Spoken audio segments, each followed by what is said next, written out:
من ديوان لافتات 3 للشاعر رقي أحمد مطر، قصيدة صفت النية.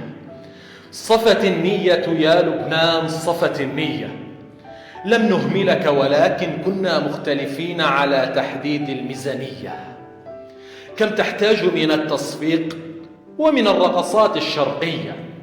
ما مقدار جفاف الريق في التصريحات الثورية؟ وتداولنا في أوراقك حتى أدبلها التوريق، والحمد له صفت النية، لم يفضل غير التصديق، وسندرسه في ضوء تقارير الوضع بموزمبيق.